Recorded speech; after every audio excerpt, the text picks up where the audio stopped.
Buenas tardes a todos y muchísimas gracias por conectarse a esta nueva conferencia de clientes que realizamos desde Singular Bank. Esta tarde con un formato diferente, es el primer debate que vamos a realizar y para ello contamos con tres de los mejores economistas que tiene actualmente España.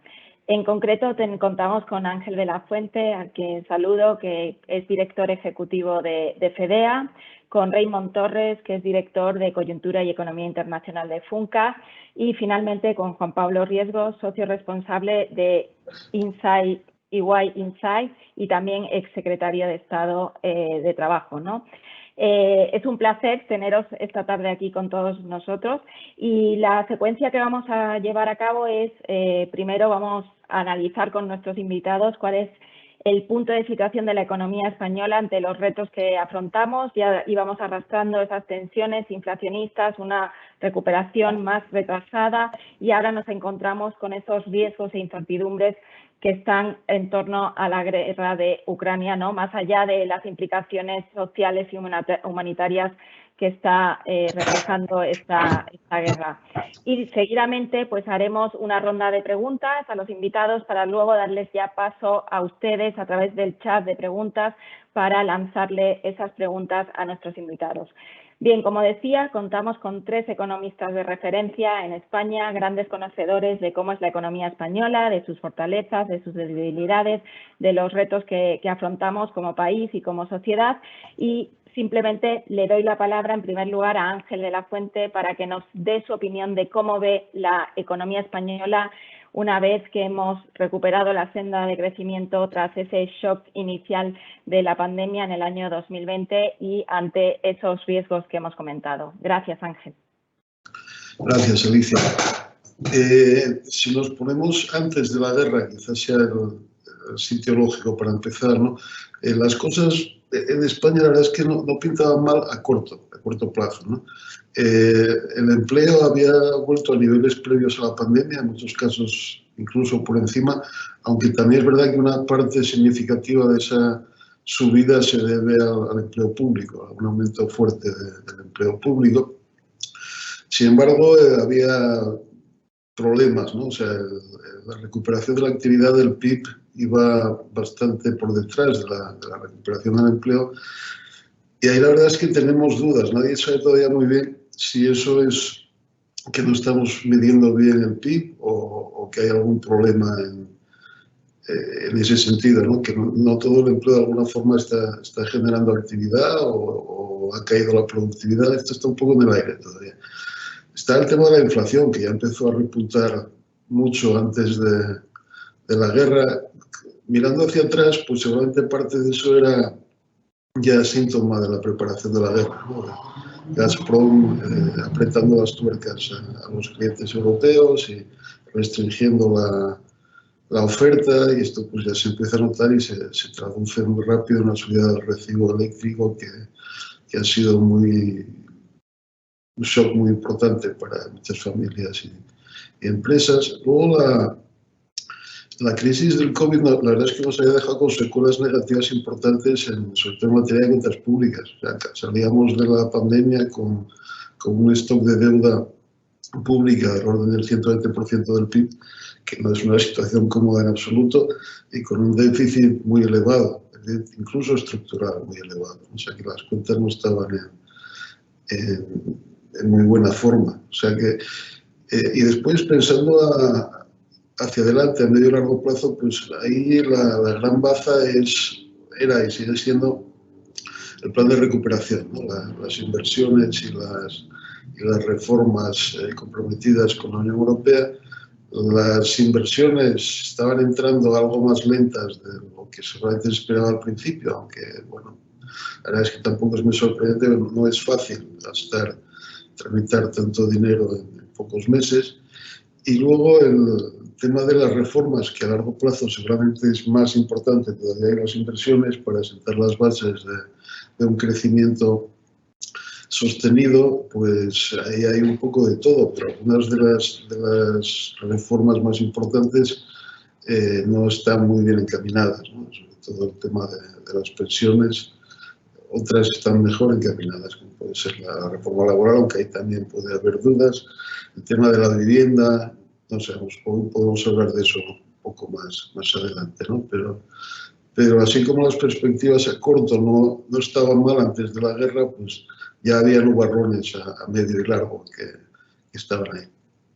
Pues muchísimas gracias por este punto de reflexión, que coincido en el diagnóstico, ¿no? Ya teníamos buenas perspectivas a nivel global y también en España, pero con ciertos nubarrones, ¿no?, en cuanto a esa recuperación retrasada y ese repunte de la inflación.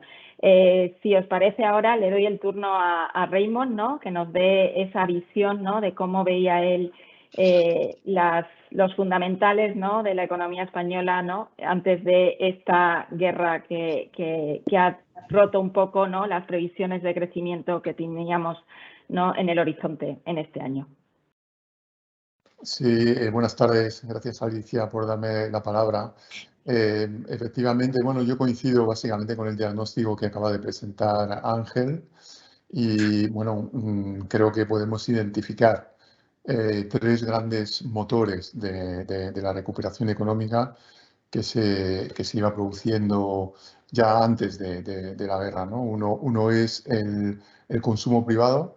El consumo privado que de alguna manera alimentado, sustentado por una gran bolsa de sobreahorro acumulado durante la pandemia. Si miramos, por ejemplo, los depósitos de los bancarios de los hogares, es uno de los países europeos donde más se han acumulado depósitos bancarios, ¿no? Más de 100.000 millones de euros acumulados en depósitos bancarios por los hogares hasta la guerra. Esto es un 13% de incremento frente al 12% para la media de la eurozona o al 9,5% en un país como Alemania, que suele ser muy ahorrador, ¿no? Entonces, esto es algo que nos presentaba este año ante un panorama de impulso del consumo de las familias. El segundo motor va a ser del consumo, iba a ser, bueno, lo acaba de decir Ángel también, los fondos europeos y coincidiendo con los fondos europeos, por supuesto, la inversión empresarial. Bueno, pues esto empezó muy lentamente en el 21, lo sabe muy bien, por ejemplo, Juan Pablo, ¿no?, que lo mira muy de cerca. Por ejemplo, no tengo cifras muy macro, ¿no?, pero si miramos el conjunto de la inversión en el 21, en el año 21, bueno, es verdad que hay problemas metodológicos, pero bueno, creció en España el 4,3% frente al 11,5% en Italia. Italia es un país que se ha adelantado en cuanto a los fondos europeos, tanto en transferencias europeas como en recurrir a los préstamos europeos de ese Next Generation, ¿no? Entonces, esto así fue un elemento diferenciador en 2021, pero nos daba esperanza en 2022 y ya se veía con una aceleración de las convocatorias y en general del desembolso de fondos europeos que daba, bueno, la sensación de que podríamos conocer una aceleración de la inversión gracias a los fondos europeos. Segundo motor, la inversión. Y el tercer motor iba a ser el sector externo, y sigue siéndolo, con un rebote del turismo, que todavía no sabía ni mucho menos, no había remontado el golpe de la pandemia y se presentaba bien en cuanto, bueno, pues reservas hoteleras, etcétera, pero también, y se comenta menos, las exportaciones de bienes y servicios no turísticos. Por ejemplo, en el caso de los bienes, hasta enero, que es el último dato, las exportaciones españolas de bienes crecieron un 25% en ritmo anual, frente a una media europea de en torno al 20%. Y tenemos 16% de incremento en Alemania, es decir, que esto ha ido sorprendentemente bien, yo diría. Pero claro, todo esto, ya antes de la guerra en Ucrania, se presentaba una sombra muy alargada, que es la sombra de la inflación, que ya se iba, digamos, acelerando, y esto restaba poder adquisitivo a las familias, por tanto, desinflaba esa bolsa de sobreahorro, disminuía el multiplicador de los fondos europeos y pues ya empañaba algo las perspectivas de crecimiento para este año, pero todavía con unas buenas sensaciones al inicio del año y justo antes de la guerra en Ucrania.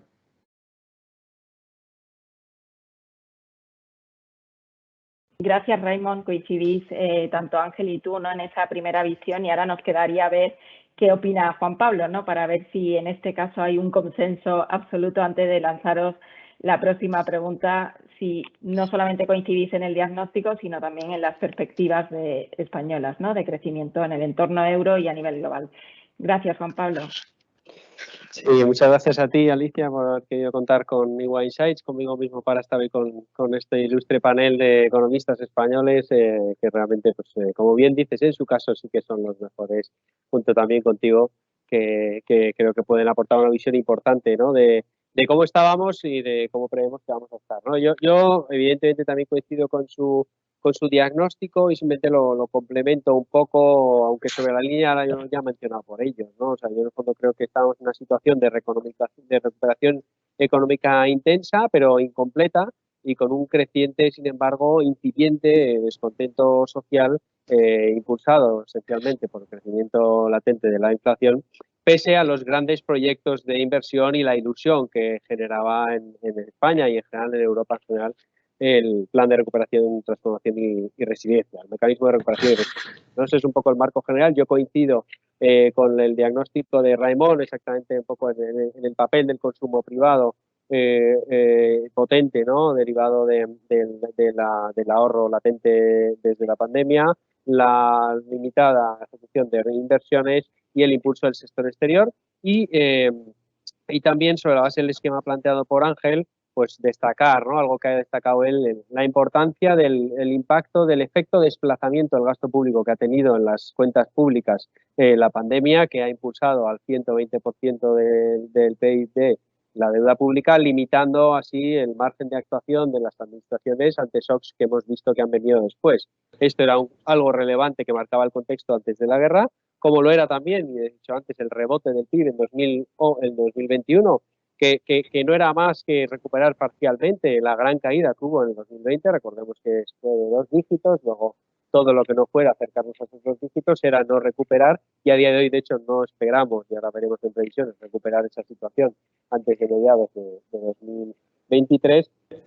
Y en el ámbito del empleo, como decía Ángel, una recuperación de la actividad que no ha sido suficiente para recuperar todo el empleo en términos de horas trabajadas. A día de hoy no hemos recuperado todo el empleo medido en términos de horas trabajadas previo a la pandemia, y además esencialmente ese empleo que se ha incrementado pues ha tenido un importante impacto o un importante componente de empleo público, de empleo autónomo, de autoempleo, empleo que ya no está incorporándose en el mercado de trabajo por la vía del empleo por cuenta ajena, y también del empleo tecnológico. Esto es una buena noticia en general, ¿no? El empleo tecnológico crece al doble o al triple del crecimiento del empleo de la economía en general, pero estamos observando que comienzan a realizarse o a experimentarse proceso de polarización en el mercado de trabajo, incluso también polarización regional, al que habría que atender y para el que precisamente Next Generation EU también puede ser una buena oportunidad y debe ser una buena oportunidad para acompañar a esos trabajadores en esa transición, ¿no? Y luego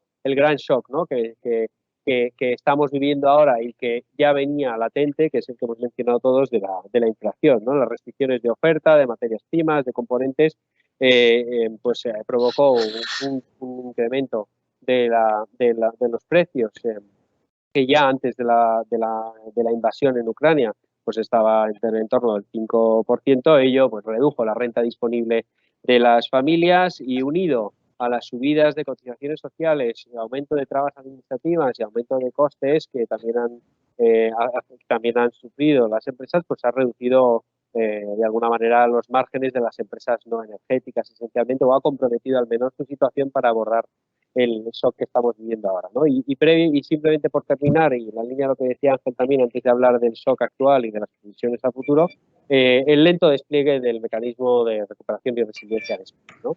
Las inversiones, como decía Raimon, pues comparado con otros países, el otro gran perceptor de fondos es Italia, pues el ritmo de ejecución ha sido inferior.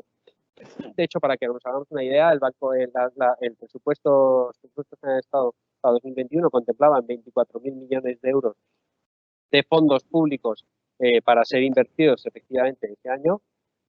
Para que se hagan una idea, esto es algo más de la cuantía total de fondos europeos ejecutados por España entre 2013 y 2020, ¿no? Luego, realmente el proyecto era muy ambicioso y puede haberse dado cierto problema de expectativas, y de hecho el Banco de España estimaba, y yo creo que va a acabar estimando alguna cifra inferior, que en 2021 el grado real de traslación de estos fondos a la economía real se va a limitar a 2 o 3 puntos de PIB. Esto es 2.000, 3.000 millones de euros frente a los 24.000 presupuestos. Un problema de expectativas que se ha trasladado en que las inversiones, ese plan de estímulos europeo para impulsar la demanda, no ha llegado en tiempo y forma. Ahora se están acelerando de manera extraordinaria y afortunadamente todas las actuaciones desde finales del año pasado y esos fondos empezarán a llegar. Por cierto, empezarán a llegar en un contexto inflacionista bastante complejo. Y las reformas, pues ha habido todo, como decía Ángel, ¿no? La idea era impulsar reformas no para ayudar a la transformación de la economía española. Hay reformas importantes, positivas, como la ley de startup o la ley de crecimiento empresarial, y hay alguna de impacto desigual, como es la reforma laboral, que ha acabado con algunos avances, pero también algún paso atrás en materia de negociación colectiva, y hay un elemento específico de gran relevancia que es la reforma de pensiones, que al final lo que puede acabar derivando a la economía nacional es un aumento de costes por la vía de aumento de cotizaciones cotizaciones sociales para financiar el aumento de la suficiencia de las pensiones, esencialmente por la vía de la derogación del Pacto de Sostenibilidad y por la vuelta a indexar las pensiones al IPC. Esto puede tener un impacto muy importante en términos de gasto en el presupuesto de la administración pública, en torno a 10.000 millones de euros, de acuerdo con las estimaciones de cierre de inflación para 2022, perdón. Y luego, y ya termino con esto, un elemento de gran trascendencia que es el efecto contagio de la negociación colectiva. En la medida en que ahora que previsiblemente estamos todos abordando en el contexto, apelando a un pacto de rentas, en el fondo, si lo hiciéramos en los términos en los que lo dice la ley de reforma de las pensiones actual, estaríamos pidiendo un esfuerzo en renta disponible y en poder adquisitivo de sus rentas, en este caso de sus salarios, a 18 millones de trabajadores, excluyendo a 9 millones de pensionistas de ese esfuerzo de renta disponible, ¿no? De tal forma que este cuadro pues, es el que yo dibujo de la situación previa a la pandemia, de una recuperación económica intensa, pero incompleta, y con un creciente descontento social que sin duda pues en el contexto de la pandemia, del impacto de la invasión en Ucrania pues se ha disparado por la vía de los precios. Gracias, Juan Pablo. Yo creo que somos todos conscientes de que la coyuntura económica, igual que la del resto de países miembros de la Unión Europea y a nivel global, pues está seriamente impactada por dos eventos exógenos, sin precedentes históricos que estudiarán nuestros nietos en los libros de historia, como son primero la pandemia, que fue una crisis por el lado de la demanda, ¿no? Más generada con ese confinamiento de la población a nivel global, y luego esa reapertura económica con todos esos shocks de oferta que comentabais, ¿no? Tensionando los precios, pero por otro lado tenemos ahora este otro evento, ¿no? Que lo que hace es agudizar no solamente esas presiones inflacionistas que vivíamos, la crisis energética, sino que también yo creo que sitúa a Europa en un nuevo contexto desde el punto de vista humanitario, ¿no? Social y también en torno a la defensa, ¿no?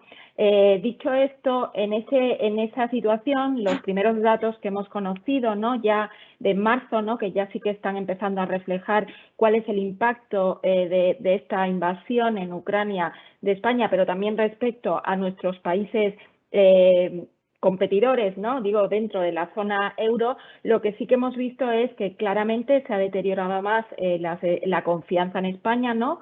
Frente a lo que ha podido ocurrir en Italia, pero también hemos visto que los precios en España han repuntado muchísimo más que respecto a Francia, que se sitúa como el único país dentro de las 4 grandes economías que ha conseguido recuperar los niveles previos de producción, tiene una tasa de paro que está en su nivel menor, y Raymond me podría corregir, que conoce mejor la economía francesa que yo, ¿no? Pero que se sitúa en una tasa de paro que es la menor que tienen desde el año 2007 y con una tasa de inflación, según su servicio estadístico, que se ha situado en el 4,5% en marzo, ¿no? Mostrando un gran diferencial no solamente respecto a España, sino a la media de la eurozona, que se ha situado en el 7,5%.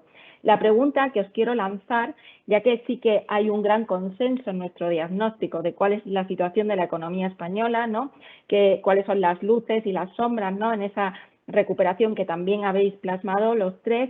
Mi pregunta es, ¿podemos ir a un escenario de estanflación en el caso de la economía española viendo las perspectivas económicas que ha presentado hoy el Banco de España con ese único escenario central, ¿no?, donde ya sitúa la inflación promedio este año en un 7,5%, o con las previsiones que vosotros, Raimon, publicasteis la semana pasada desde Funcas, ¿hay ese riesgo? Y si quieres, Raimon, empezamos por ti, luego le sigue Ángel y acabamos con Juan Pablo, o como os sintáis más cómodos. Gracias. Sí, Alicia, gracias por situar la pregunta, yo creo, tan adecuadamente. Yo creo que sí, ese riesgo existe.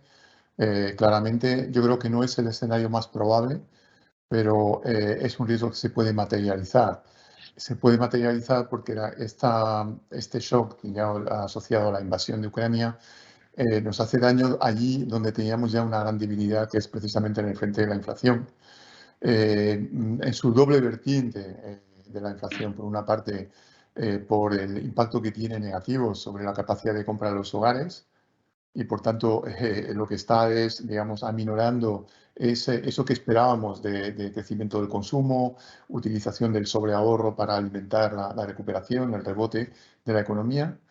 Y bueno, por supuesto, un descontento social asociado a todo ello, pero también por la otra vertiente de la inflación, que es una inflación con un diferencial desfavorable con respecto a otras economías. Tú has recordado, Alicia, el diferencial, por ejemplo, con Alemania, pero en general con la zona euro tenemos aproximadamente 2 puntos, un poco más, ¿no?, de diferencial desfavorable. Tenemos más inflación que en el resto de Europa.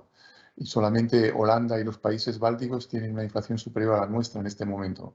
Entonces, esto es algo que también perjudica nuestro tejido productivo en el sentido de que aquello que, bueno, se presentaba bien, la competitividad, teníamos un crecimiento muy fuerte de exportaciones, pues esto poco a poco, con el tiempo, si persiste ese diferencial, por supuesto, se va a notar en aquello que iba bien, que son las exportaciones. Incluso desde el punto de vista del turismo podemos perder atractividad también desde el punto de vista del turismo. Por tanto, yo creo que ese shock, ¿no?, producido por la pandemia tiene un impacto muy negativo en aquello que ya, bueno, nos perjudicaba, lastraba algo la recuperación, y a eso se añade algo más, que es un impacto negativo en cuanto a la confianza, las expectativas empresariales. Hemos visto, creo que esta mañana, un indicador muy importante que todos nosotros seguimos muy de cerca, ¿no?, que es el indicador de gestores de compra, ¿no?, son encuestas ante las empresas para ver cuáles son sus intenciones de compra, de cifra de negocios, lo que esperan para los próximos meses,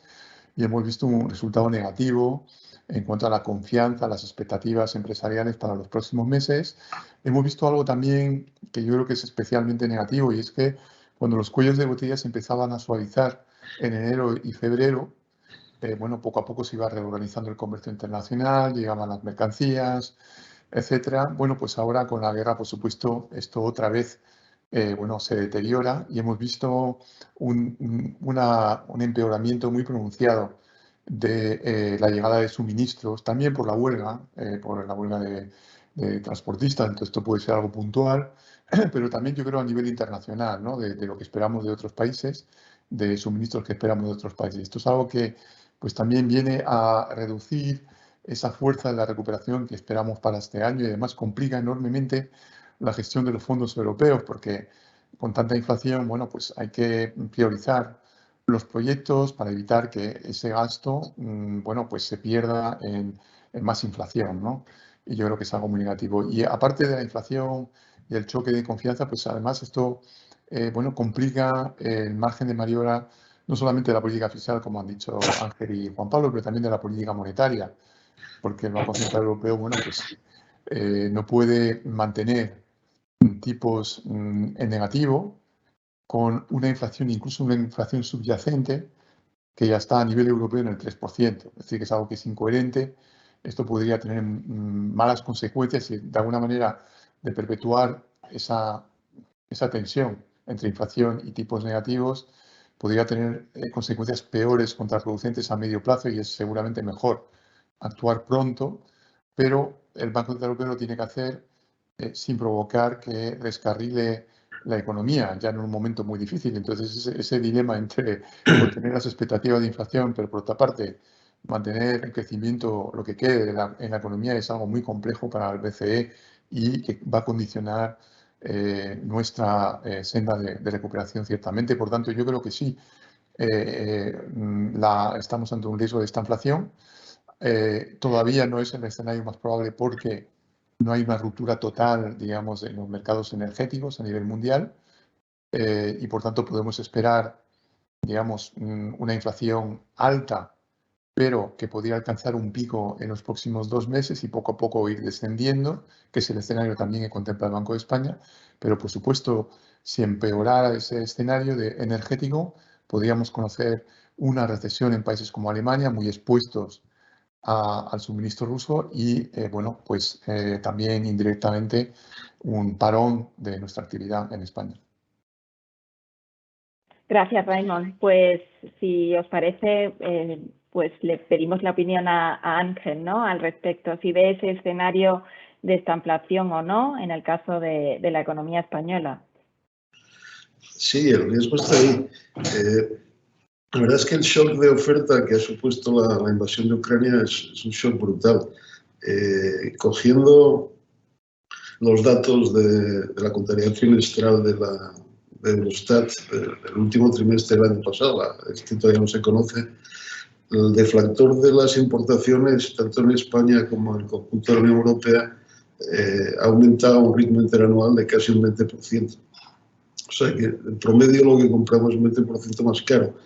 Y eso es una pérdida grande de renta, ¿no? O sea, nos calculamos que si no hay reacción, o sea, si seguimos comprando lo mismo, pero pagamos más caro, pues eso nos costaría entre 4 y 5 puntos de PIB. O sea, que estamos hablando de un shock muy fuerte, ¿no? Luego puede haber ajustes que lo que reduzcan ese impacto, pero el shock es muy fuerte.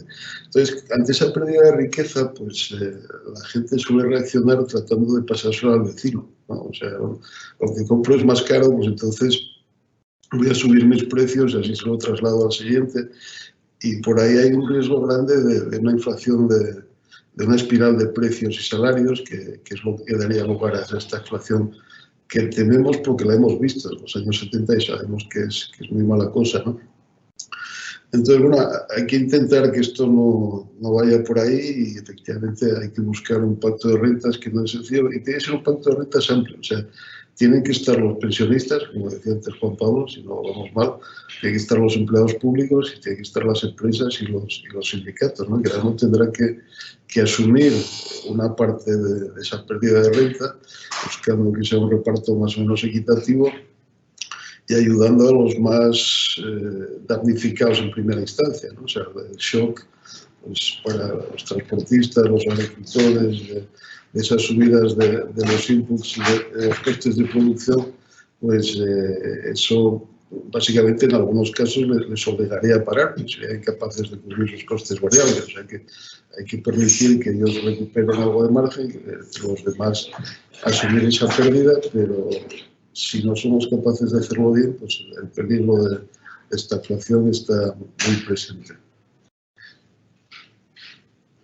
Muchas gracias, Ángel. Pues le damos la palabra a Juan Pablo para que nos dé su opinión, ¿no? Si cuán de elevado ve él ese riesgo de esta inflación en el caso de España. Gracias, Alicia, gracias, Ángel y Ramón, por vuestras extraordinarias reflexiones. Yo creo que el riesgo es un escenario posible, pero también evitable, ¿no? Y dependerá un poco de cómo actuemos nosotros, dependerá de factores endógenos y exógenos. Los factores exógenos son claros, ¿no? Y yo creo que hay un shock externo muy relevante y cuyo impacto puede ser duradero. O sea, a mí me preocupa, sin perjuicio de que parece que los mercados financieros no están descontando una situación de shock energético derivado de la guerra muy duradero, a la luz de un poco cómo están evolucionando las cotizaciones. A mí, sinceramente, sí creo que no podemos diseñar un escenario duradero de este shock de oferta. Al final nos encontramos con Ucrania, un país devastado, que es un player importante en el mercado de alimentos y materias primas importantes y al final tenemos el país devastado y no va a empezar a funcionar de la noche a la mañana. Como tampoco creo que podamos contar con otro player relevante, al menos en lo que son los mercados de de hidrocarburos que son muy relevantes para la estructura productiva general internacional de Rusia, perdón. O sea, y Rusia, independientemente de la duración de la invasión, dudo que las sanciones que se han implantado y que hoy mismo se están reforzando sean levantadas de manera inmediata. Luego, yo creo que ahí hay dos factores: el de un país devastado, que es un proveedor de bienes relevantes a los mercados internacionales, y otro país no devastado, pero sí sacado voluntariamente de los circuitos internacionales. No creo que podamos enchufarlos ambos en el sistema productivo mundial pronto, con lo cual ese shock externo, en mi opinión, puede ser duradero. ¿Cómo creo que, en la línea de lo que decía Ángel y también Raimon, podemos de manera endógena poder avanzar o trabajar por evitar ese riesgo de esta inflación? Bueno, pues trabajando por limitar el impacto de este shock en los precios en España, ¿no? Simplemente, yo creo que lo habéis comentado, pero este impacto de este shock está siendo muy diferencial y en España está afectando más. Aunque se nos dijo que de alguna manera España estaba bien posicionada o menos mal posicionado ante este shock energético porque teníamos menos dependencia energética de Rusia, lo cierto es que somos dependientes energéticamente de los precios internacionales y los precios internacionales se han visto muy afectados, y esa dependencia de esos precios internacionales de la energía han hecho que en España, como se mencione, la inflación del pasado mes de marzo ha sido el doble que en Francia y que el doble que en Portugal. Luego, en términos de inflación, estamos demostrando ser muy sensibles a este shock, y en términos de Producto Interior Bruto todavía no lo hemos visto, pero las estimaciones del Banco de España es que nuestra dependencia a un aumento del precio del gas y del petróleo es 3 y 5 veces superior de España respecto a la Unión Europea. Luego, este shock externo nos afecta, puede ser duradero y nos afecta más que a los demás. Por eso también tenemos un esfuerzo adicional que hacer endógenamente para responder a ese shock. Y es lo que decía de alguna manera Ángel, ¿no? Un pacto real y verdadero de rentas que reparta esta situación nueva en la que somos temporalmente más pobres todos, entre todos, de manera equitativa. Y a este respecto, es decir, nuevamente, que la indexación de pensiones a IPC no es un buen ejemplo. Justo que se reindexen, no es que se hayan indexado ex novo, es que se reindexen la revalorización de las pensiones a IPC el año en que puede acabar al 7,5, pues puede contagiar la negociación colectiva y limitar las posibilidades de éxito de este acuerdo, de este pacto de rentas. Y luego también creo que sacar el máximo provecho a esta extraordinaria oportunidad que supone Next Generation EU para España, tanto en la parte de inversiones, potenciar, agilizar y acelerar las inversiones que puedan facilitar el impulso de nuestra transición energética y nuestra reducción de la dependencia de energía exterior. Yo creo que hay una gran oportunidad para hacerlo a través de las inversiones que ya se están proyectando y que ha sido un grandísimo esfuerzo por parte de la Administración española implantar, pero hay que agilizar su ejecución. Y luego también, insisto, reformas que acompañen estas inversiones, que ante este shock de oferta, pues reformas por la vía de oferta que dinamicen y mejoren el funcionamiento de los mercados y nos hagan más competitivos y no menos, ¿no? Con lo cual, en nuestra mano está poder hacer frente o mitigar lo máximo posible este shock duradero y relevante en los precios internacionales de la energía que está afectando a nuestro país. Pues muchísimas gracias a los tres. La verdad que es un lujo escucharos vuestras reflexiones y cómo concatenáis todos los temas y cómo veis ese riesgo que existe de esta inflación, ¿no? Que quizás sea más acusado a lo mejor en Alemania, ¿no? Viendo las proyecciones de crecimiento que presentó la semana pasada el Instituto IFO, ¿no? Y con ese riesgo de doble recesión a cierre de este trimestre, después de sufrir una contracción su PIB a finales de este año, ¿no? Y todo esto en un contexto en el que sigue pues marcado, queramos o no, por la pandemia, ¿no? Con esa nueva ola de la pandemia en China, ¿no? Que está tensionando todavía más la normalización de las cadenas de valor, ¿no? Ya no solamente se ven afectadas por el papel protagonista que tiene Rusia y Ucrania en el suministro de metales, productos alimenticios, ¿no? Sino que también tenemos un problema añadido, ¿no? Ante ese confinamiento de aproximadamente ciudades, como entre ellas Shanghái, que representa un 33% del PIB de la economía china, y también con esa senda de desaceleración económica que presenta la potencia asiática, que también resta crecimiento económico al mundo, ¿no? Porque no podemos olvidar que representa 1/3 del crecimiento. Al oíros, sí que había un consenso en todo lo que creéis que se debe hacer y habéis repetido el pacto de rentas, ¿no? A mí me gustaría, si me lo permitís, que nos dijerais en qué debe de consistir ese pacto de rentas o qué medida, ¿no?, debería de introducirse. Yo, los que estamos en este panel, no sé si Juan Pablo, sí que hemos vivido de pequeños, ¿no?, periodos de una elevada inflación en España, ¿no? Estamos ahora mismo con la mayor tasa de inflación desde 1985, ¿no? Y personalmente sí que recuerdo, y creo que Ángel también y Raymond de pequeño, pues una España sumida en unas tasas de inflación muy elevadas, con una política monetaria muy, muy restrictiva, ¿no?, que para nada ha sido el tono de la política monetaria que hemos tenido en la eurozona, no solamente a raíz de la pandemia, sino desde que se produjo la crisis financiera, ¿no?, en el año 2008. Con lo cual, es el momento de recuperar esas políticas de oferta que han quedado totalmente desdibujadas, olvidadas, porque estas recuperaciones económicas que se han construido desde la crisis financiera, bajo mi punto de vista, que es absolutamente discutible, han apoyado más el crecimiento de la demanda y hemos perdido el foco, ¿no?, en lo importante que es para luchar contra la inflación, mejorar la productividad de los países, ¿no?, con políticas de oferta. Mi pregunta es tiempo de las políticas de oferta en un contexto en el que, como mencionaba Raymond, el BCE va a tener que acelerar la normalización, ¿no?, y a lo mejor vemos subidas de tipos de interés ya este año, ¿no?, para frenar esa escalada de precio, anclar las expectativas de precio y evitar esos efectos no deseados que mencionaba Ángel de segunda ronda, ¿no?, una espiral precios-salario. Luego es el momento de tocar esas políticas de oferta, y cuando se habla de ese pacto de renta en el que tienen que estar presentes toda la sociedad, es decir, los pensionistas, los funcionarios, las empresas y los sindicatos, debemos de ir a un pacto de rentas que introduzca rigidez, es decir, que no tengamos en el horizonte que España es un país de micro y pequeñas empresas, que a lo mejor ese pacto de rentas, en su caso, debe ser negociado a nivel empresa. Pues muy interesante. Tú mismo, para empezar, Juan Pablo, y luego pues le damos la palabra a Ángel y a Raymond para que acabe esta ronda de reflexiones.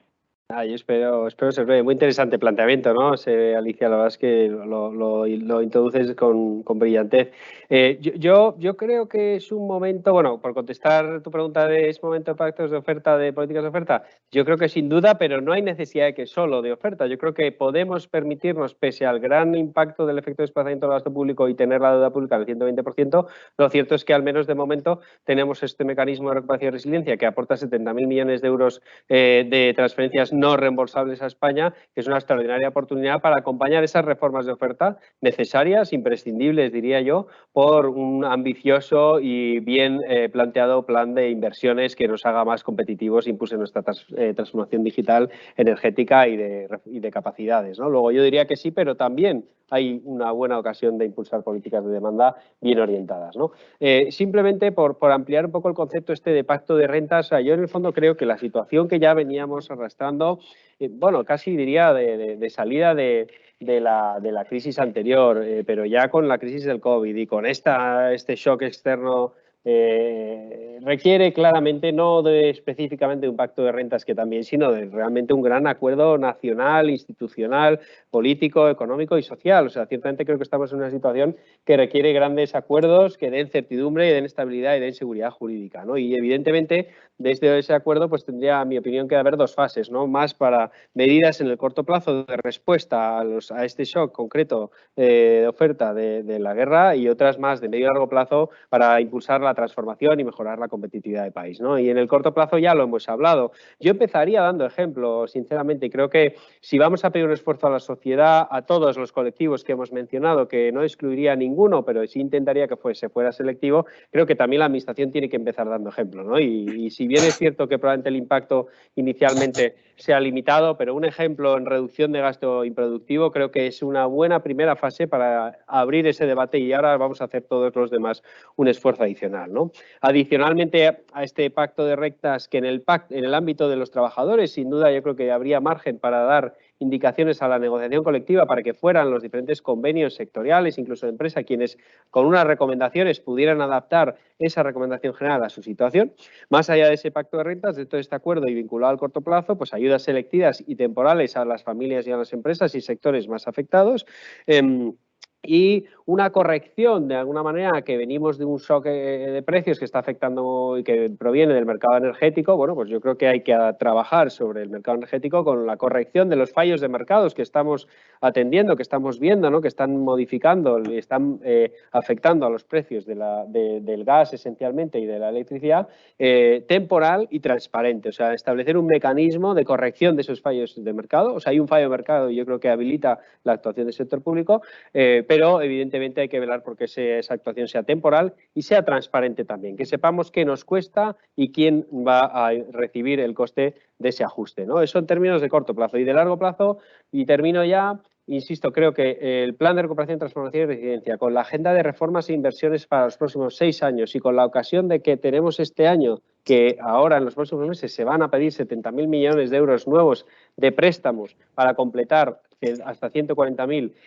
la cantidad financiera de la ejecución del Plan de Recuperación y Resiliencia, eso se va a pedir en los próximos meses. Yo creo que estamos ante una extraordinaria oportunidad para renovar este plan, para reforzar consensos en torno a él. Recordemos que en Italia el Plan de Recuperación se aprobó con el 85% de respaldo parlamentario, en España no pasó por el Parlamento. Reforzar consensos políticos, económicos y sociales en torno a esas reformas e inversiones a 6 años para, de verdad, tener un plan de país que dé confianza, de estabilidad, impulse las inversiones, esa política de demanda, pero acompañada de políticas de oferta que hagan frente a este shock de oferta que enfrentamos. Muchas gracias. Muchas gracias, Juan Pablo. Perdón. Muchas gracias, Juan Pablo. Pues si te parece, Ángel, te escuchamos a ti, ¿no? Sobre cómo ves tú ese pacto de rentas y la necesidad de las políticas de oferta. Gracias, Ángel. Bueno, estoy de acuerdo con Juan Pablo, ¿no? En la necesidad de un gran acuerdo nacional que vaya más allá de esto. De hecho, llevamos pidiéndolo desde que empezó el COVID y nadie nos ha hecho mucho caso, ¿no? Pero pensamos que es necesario intentar llegar a un acuerdo entre los agentes sociales y los principales partidos políticos para, bueno, un poco como salimos de esta y como sentamos las bases para una economía más resistente, ¿no? La resiliencia me gusta el palabra, pero bueno. Entonces, pues habría que pactar varias cosas, intentar llegar a consensos. Lo del pacto de rentas es mucho más fácil de decir que de hacer, pero, o sea, aparte de que tienen que estar todos, empezando por los pensionistas, pues, si no, no hay manera.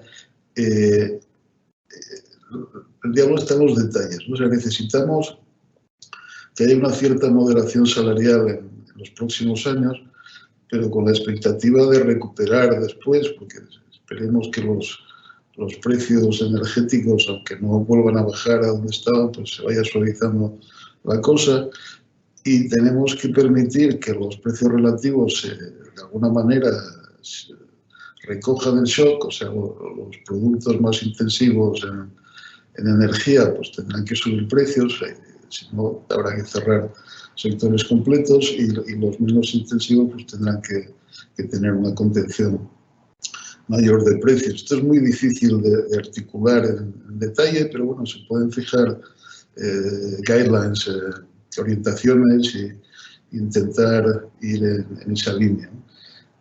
Aparte de esto, pues hay que hacer bien los deberes, por lo menos en dos cosas, ¿no? Uno, invertir bien esos enormes recursos europeos, y yo la verdad es que no sé si estamos invirtiendo bien todo, ¿no? O sea, hay partes que sí, pero aquí no ha habido un proceso de sentarse a pensar, ¿no? De cómo gastamos esto de la forma más productiva. Por ejemplo, en temas energéticos, por lo visto vale todo, o sea, cualquier cosa que sea verde o que ahorre energía, pues se considera que es bueno, ¿no? Y bueno, pues ahí también hay cosas buenas, malas y regulares, hay que ver los costes relativos de distintas formas de ahorrar energía y buscar cosas que tengan efectos grandes y persistentes a largo plazo, y no que quede bonito y que todo el mundo tenga su plaquita solar, que bueno, a lo mejor eso no es la forma más rentable de hacerlo, ¿no? Y luego vuelvo a las reformas, que a mí la verdad es que es un tema que me preocupa mucho desde hace ya meses, ¿no?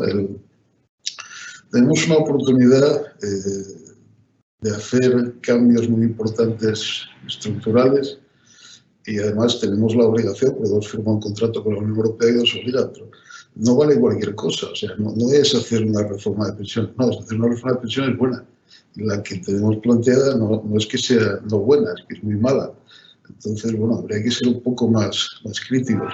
El tema de la vivienda, o sea, si tenemos un problema de oferta, hemos decidido hacerles la vida imposible a todos los que quieran invertir en vivienda, pues tendremos un problema de oferta mayor en el futuro. Y si limitamos los precios, pues todavía más, ¿no? O sea que habría que pensar, incluso la ley de startups que le gusta a Juan Pablo, a mí no me gusta nada. O sea, esto es marketing puro, ¿no? Nos gustaría ser Silicon Valley, entonces vamos a darles muchos incentivos a las empresas que dicen que son innovadoras, pero como no sabemos muy bien cuáles son, pues pedimos una empresa pública que se dedica a otras cosas que certifiquen quiénes son los innovadores. Bueno, esto la verdad es que no me parece serio, ¿no? O sea que en todas estas reformas habría que pensarlas y habría que pasarlas por un filtro más técnico de qué es rentable y qué no es rentable, y por un filtro de acuerdo de negociación, ¿no? O sea, aquí no ha pasado por el Parlamento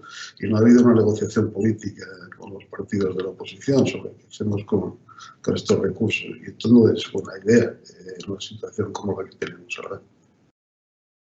Gracias, Ángel. Yo escuchando a Juan Pablo y a ti, Ángel, yo creo que hay un sentimiento que es común, ¿no? Que es esa dificultad de construir en España consensos, ¿no? Y de hacer unas reformas que no solamente cuenten con todo el espectro parlamentario, ¿no? O al menos con las dos grandes fuerzas políticas, ¿no? Sino que tampoco acabamos de impulsar algo que al menos yo creo que todos creemos en ello, que es la necesidad de hacer reformas con una visión de colaboración público-privada, ¿no? Haciendo ese mix del conocimiento, el know-how que tiene el hacedor de las políticas económicas con la empresa, ¿no? Que es la que previsiblemente conoce más y mejor las dificultades que afronta su sector y precisamente esas megatendencias o tendencias, ¿no? Que vienen, ¿no? Y que se tienen que adaptar, ¿no? Ante esos retos. Por lo tanto, Raimon, es tu turno, ¿no? A ver si coincides en ese diagnóstico que han hecho Ángel y Juan Pablo y cómo ves tú esas medidas, ¿no? Que podríamos implementar o que son necesarias para evitar este repunte y la inflación nos lleve a un escenario de esta inflación. Sí, bueno, yo empezaría, primero de todo estoy básicamente de acuerdo en lo que han dicho Ángel y Juan Pablo, pero yo creo que me gustaría introducir un elemento importante aquí, un poco distinto, ¿no? Que es un elemento de urgencia, ¿no? Es decir, que esto no es un escenario cualquiera, es decir, que tenemos que rápidamente tomar medidas. Yo creo que la primera es, yo creo que en el mercado eléctrico, no veo cómo podemos parar, digamos, esa tendencia al alza de la inflación, que después, bueno, tendrá sus derivadas en efecto de segunda ronda, en fin, después hace falta un pacto de rentas, pero el pacto de rentas está supeditado a que haya un control ya de los precios de la electricidad. En ese sentido, yo aquí he visto un paso en la buena dirección y un paso, pero que queda por especificar, y un paso en la mala dirección. Es decir, que, por ejemplo, las subvenciones a los hidrocarburos no me parecen el tipo de medida para, en este caso, sería no la electricidad, sino los hidrocarburos, pero esto no creo que sea el tipo de medida que necesitamos, ni siquiera en términos de urgencia. Creo que son más bien medidas compensatorias a sectores en dificultad, ya sea empresas o hogares, por supuesto, ¿no? Pero en el caso de la electricidad, ahí hay un anuncio que me parece que va en la buena dirección, que es que entre el gas con un precio máximo, ¿no? Aquí hay un montón de detalles que quedan por fijar. Yo soy partidario que ese precio se fije en torno a los mercados a plazo, porque de alguna manera da idea de cómo puede estar, por ejemplo, 2024, la electricidad, en fin, o el gas. Pero esto me parece una reforma muy importante y yo creo que sin esta nada más, no podemos hacer casi nada más. Y además es muy urgente porque no vamos a parar la inflación y tendremos este debate dentro de 3 semanas en una situación aún peor, ¿no? Cuando conozcamos el próximo dato de inflación. Entonces, esto me parece algo urgente, ¿no? Después de esto, creo que hay un punto muy importante y es medidas efectivamente que en el sentido frente a este choque de oferta que van pues para más inversión en renovables, etcétera, pero bien diseñadas y también digamos, tengan en cuenta el aparato productivo que tenemos, es decir, medidas de oferta, por ejemplo, en el sector de la energía sí que disponemos de un tejido productivo, por lo que entiendo, que responde prácticamente a todos los condicionantes y a todo lo que necesita el país, incluso en minerales, ¿no? Vamos desde la materia prima hasta bueno, los bienes de equipo en ese sector, ¿no? En el caso de la tecnología no estoy tan seguro, es decir, yo pienso que tenemos más posibilidades, por lo menos ahora, ¿no? Los próximos 2 años, de bueno, suavizar el choque de oferta, que estoy de acuerdo con Juan Pablo, que va a durar bastante tiempo, de precios energéticos, con una acción masiva en ese sector, por supuesto muy bien diseñada, en ese sector de energías renovables. No estoy tan seguro en otros, ¿no? Y también de eficiencia energética. Yo hice un pequeño cálculo y mi sorpresa es que nuestro aparato productivo y también el sector residencial es mucho menos eficiente energéticamente que el de los países vecinos, ¿no? Entonces aquí también hay que, por supuesto, a corto plazo podemos hacer poco, pero las inversiones tienen que servir para mejorar la eficiencia energética, ¿no? Entonces esto es algo también que es importante. Y en cuanto al pacto de rentas, yo creo que tiene que ser un pacto de todas las rentas, ¿no? Tanto salariales, no salariales, las pensiones, el sector energético. Yo creo que habría que juntar a todo el mundo. Soy menos pesimista que mis compañeros, ¿no? En cuanto a la posibilidad de pacto, por lo menos entre actores sociales. Yo creo que esto se ve, de hecho, a nivel internacional. Posiblemente hace décadas que no se producía tanta convergencia entre sectores empresariales y sindicales, curiosamente, ¿no? Y yo creo que si uno mira la cantidad de pactos que se han producido sociales, ¿no? No de rentas, pero de otros, desde los ERTE, bueno, entre representantes patronales y sindicales, creo que ha habido bastante. El problema es más político, ¿no? Y yo creo que esto es muy importante, ¿no? Y creo que todo el mundo puede entender que ante un empobrecimiento generalizado por el encarecimiento de la energía tenemos que repartirlo entre todos, ¿no? De manera justa y también eficiente, teniendo en cuenta la eficiencia, ¿no? Y bueno, pues es verdad que ha habido ya una reforma de iniciación de las pensiones. Hay forma, ¿no? de mitigar esto, ¿no? Por ejemplo, con el mecanismo fiscal, el tributario, en fin. Yo no quiero entrar aquí en detalles porque esto depende precisamente del diálogo. Nosotros como economistas estamos aquí para apuntar a diferentes opciones y ventajas y costes de diferentes opciones, ¿no? Yo lo que creo claramente es que tendría que ser un pacto de rentas amplio y yo no sería tan pesimista tampoco ni siquiera con respecto a nuestro país. Hemos encontrado en épocas históricas desde la Moncloa, pero más tarde capacidades, ¿no? Tenemos un músculo social que a lo mejor en otros países no se da de la misma forma, ¿no? Entonces yo ahí querría acabar con esa nota un poco más esperanzadora, ¿no? De que disponemos de eso y disponemos por primera vez de fondos europeos para que esos pactos hacerlos con dinero, digamos, en este caso europeo, algo que no era posible en épocas anteriores.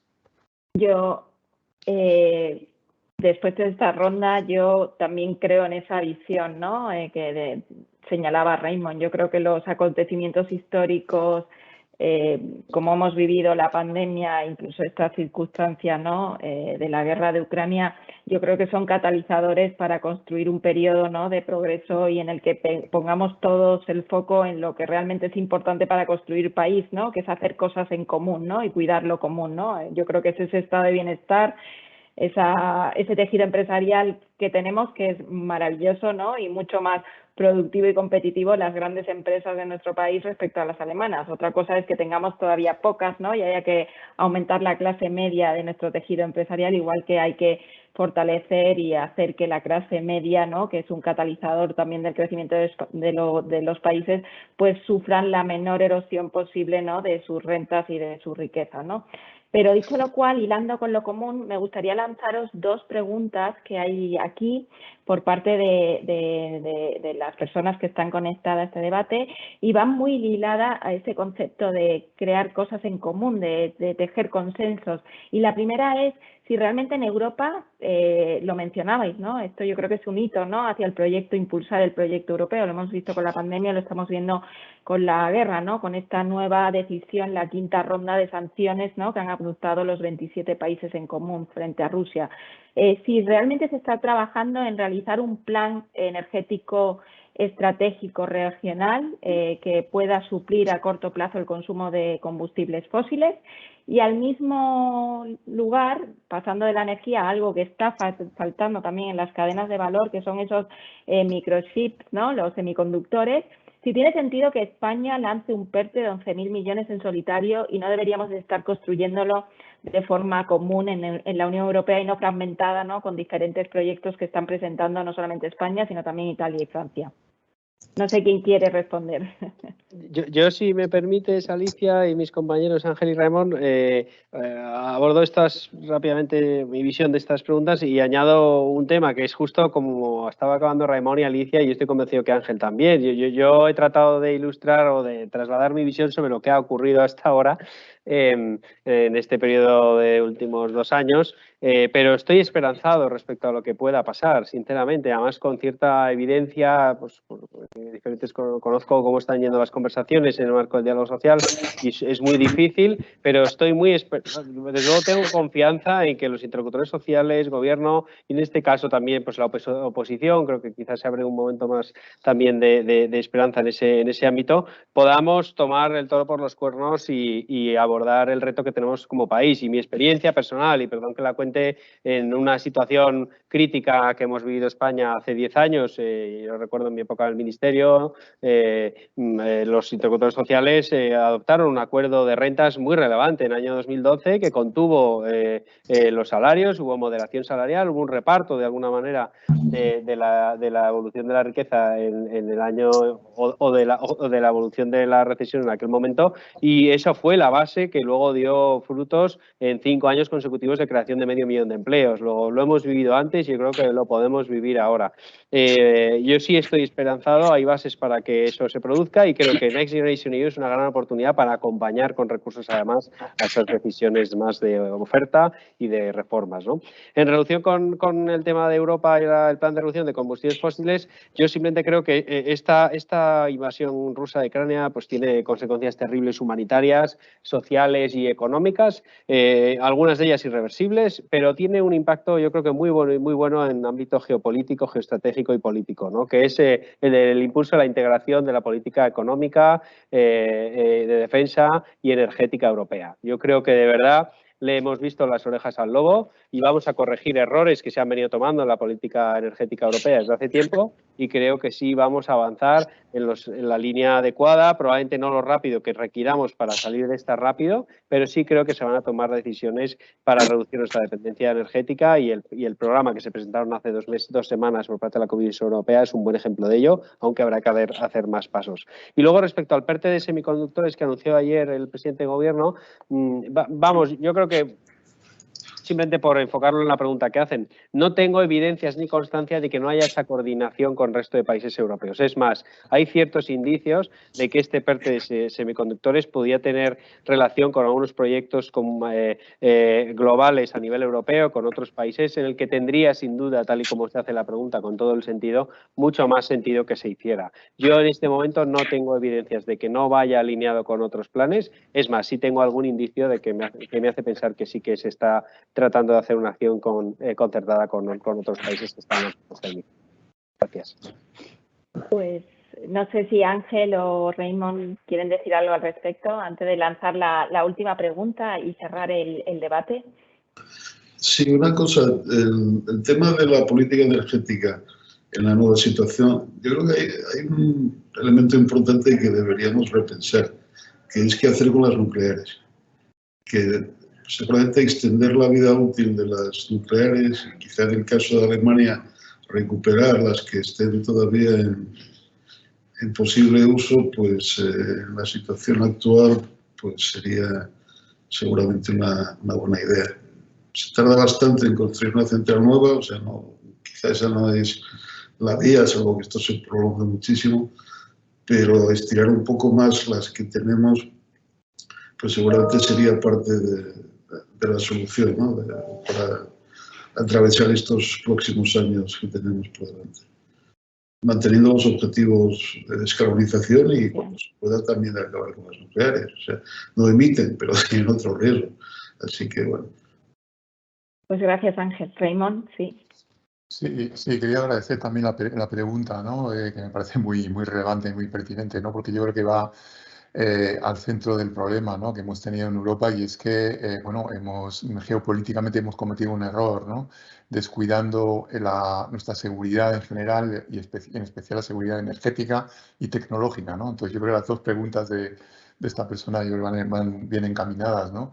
Y eso es el primer error. El segundo error que hemos cometido en el caso de la energía es infravalorar el problema de la transición energética. Es decir, que pensábamos que rápidamente con inversiones íbamos a transitar del modelo energético tradicional basado en energías fósiles al otro modelo energético de renovables, y vemos que esto es mucho más complicado, es más costoso, va a ser más largo de lo que pensábamos, y yo creo que lo que falta en este momento, y eso sí que a nivel europeo sería útil tenerlo, ¿no?, es una estrategia de transición energética, pero no una estrategia, cuando se hablaba de transición energética hasta hace poco, era cómo compensar a aquellos que trabajan en el sector del carbón, etcétera. Yo creo que no se trata en absoluto de eso, sino de qué tipo de transición, con qué energía. Si es el gas, pues que sea el gas, pero cómo lo hacemos a nivel europeo, ¿no? Y es algo que en este momento falta, con contradicciones evidentes, ¿no?, en que intentamos a la vez contener el precio de esas energías, por otra parte tenemos un precio del CO2 que lo fijamos, ¿no?, por tonelada de CO2. O sea, por una parte se encarece por la política de lucha contra el cambio climático, que creo que es acertada y necesaria. Por otra parte se intenta mitigar con otro tipo de medidas. Estamos en plena contradicción y yo creo que falta un elemento de coherencia evidente, ¿no?